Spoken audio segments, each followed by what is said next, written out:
제 이름은 밥 존슨입니다. 이것은 거의 30년 전의 이야기입니다.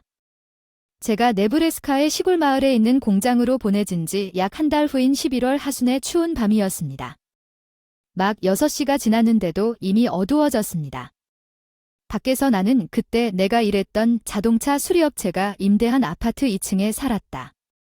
그날 일을 마치고 서둘러 집으로 갔다. 저녁으로 사온 티아웃을 들고 큰 길을 벗어나 좁은 골목으로 들어갔다. 내 아파트는 바로 앞에 있었고 모퉁이에 레스토랑이 있었지만 메인 스트리트에서 뻗어나온 좁은 통로 깊은 곳에 위치해 있었습니다. 땅이 깃발 모양이어서 깃발 부지라고 해서 레스토랑 건물 자체가 대각선 건너편에 있었습니다. 그 차선으로 분리된 내 아파트 차선은 가로등 몇 개만 있을 뿐 어둡고 어두웠지만 레스토랑의 큰 창문에서 비치는 빛은 거의 눈이 멀 정도로 길어 서문이 길어서 미안했지만 본질적으로 그날 저녁 내가 메인 스트리트에서 모퉁이를 돌았을 때 식당을 지나다 우연히 흘끗 보니 식당 안에 20대 젊은 여성이 나에게 뽀뽀하라고 손짓하듯 입술을 오므리고 창밖으로 내밀고 있는 모습이 보였다. 원래 아파트 외부 계단을 거의 보내지 않아서 네브래스카 공장으로 옮긴 이유는 내가 다니던 뉴욕 수리점에서 함께 일했던 동료의 가벼운 장난 때문이었습니다.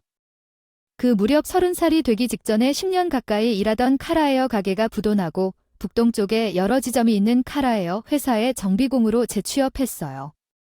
물론 제가 입사한 작업장에는 선배들이 있었지만요.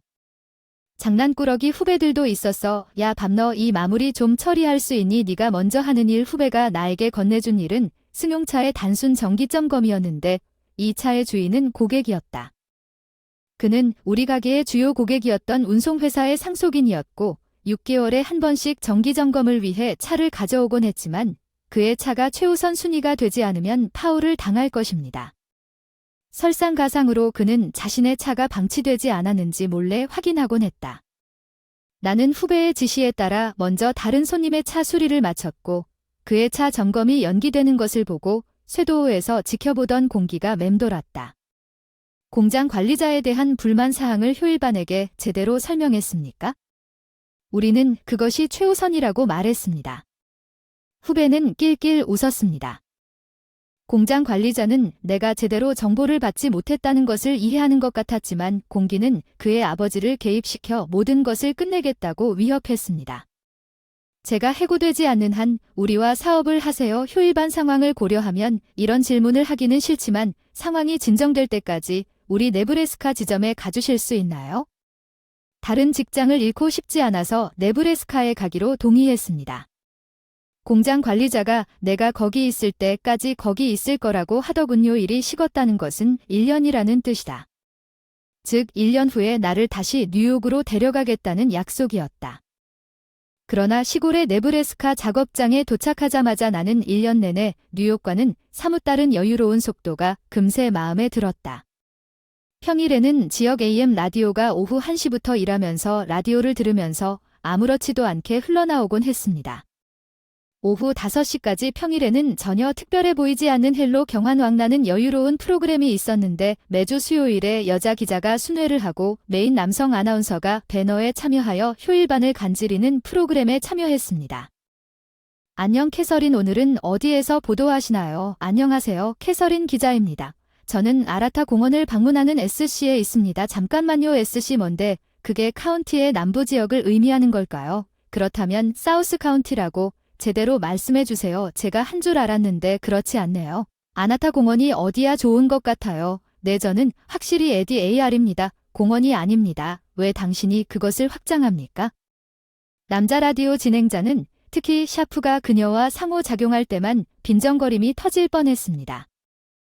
그는 진심으로 화를 냈다고는 하지 않고 웃음을 참는 것 같았고 신진 기자인 캐서린은 진지하게 대답했는데 어떤 이유에서인지 나는 재미있다고 생각했고 어쨌든 내 아파트 건너편 레스토랑에서 온 여자에 대한 이야기에 중독되었습니다. 그녀는 나처럼 지나가던 낯선 사람에게 키스하라고 손짓하려 하지 않았습니다.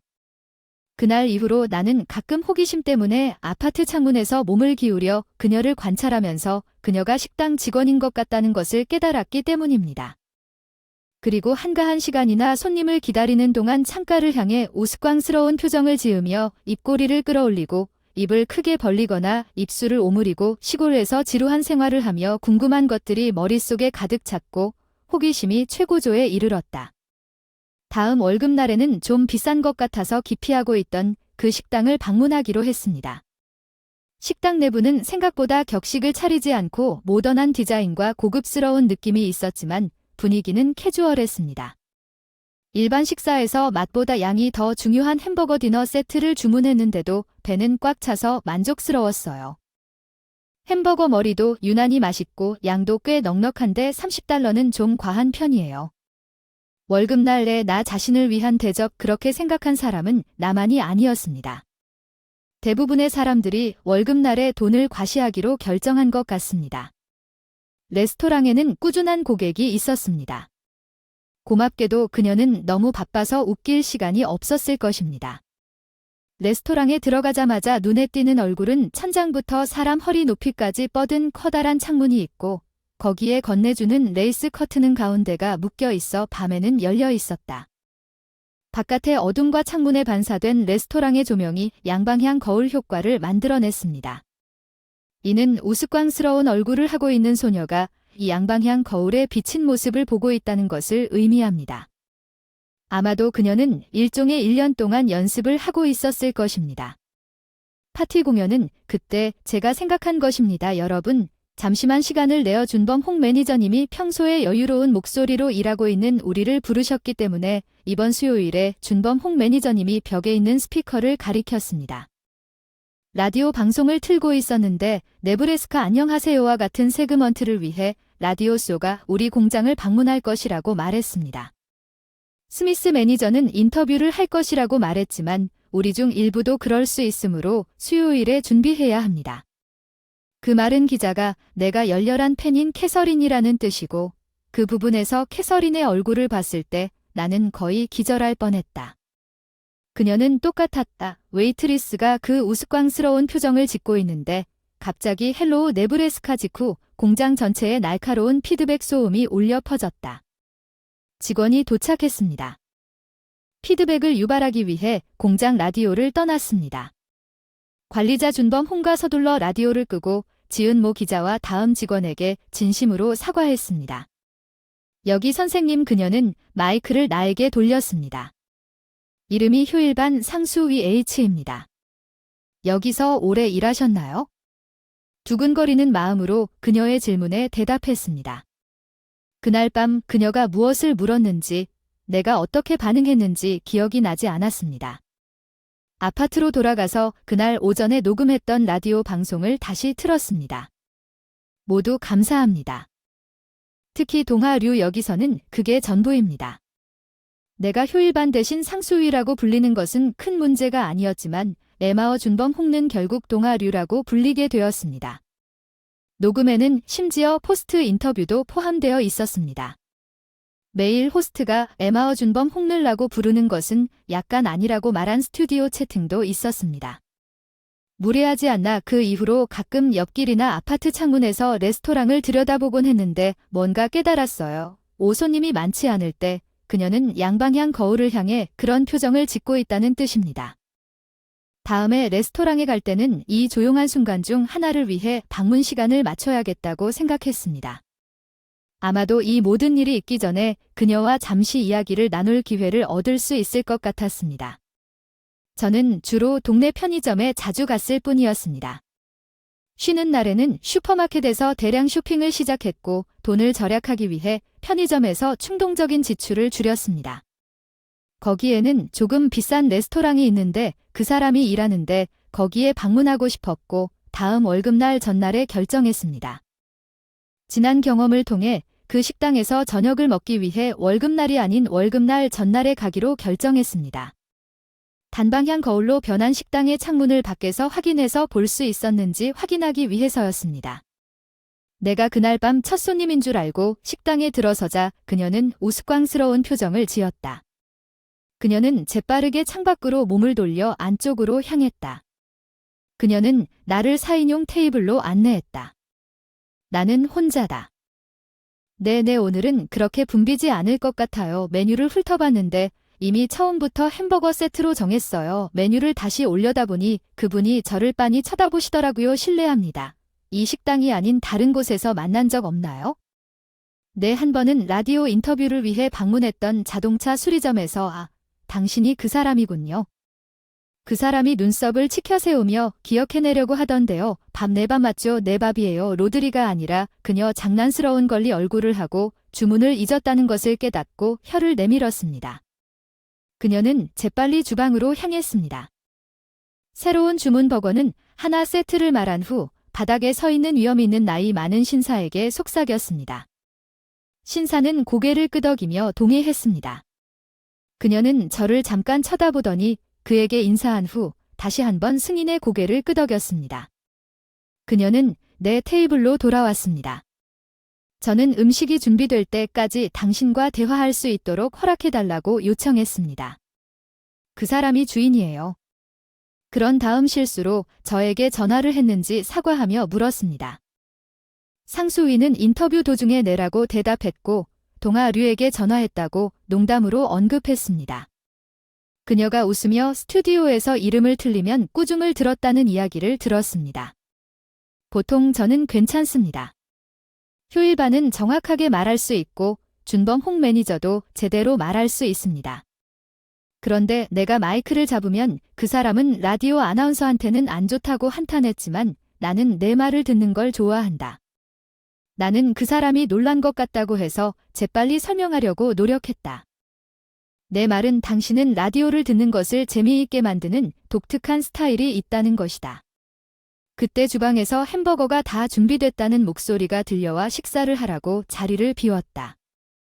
나는 슬쩍 식당 창문을 흘끗 바라보았다. 일반 거울에 음식을 가져오는 나를 또렷이 비추고 있던 그녀는 쓸데없는 일을 해서 미안하다고 말했다. 잡담하고 내 테이블을 떠나려고 했을 때 내가 그녀를 말렸는데 한 가지만 더 멈춰서 나를 쳐다봤다. 캐서린, 당신은 그 창가에서 종종 우스꽝스러운 표정을 짓나요? 그녀는 진심으로 충격을 받은 것처럼 보였고 그녀의 손으로 얼굴을 가렸습니다.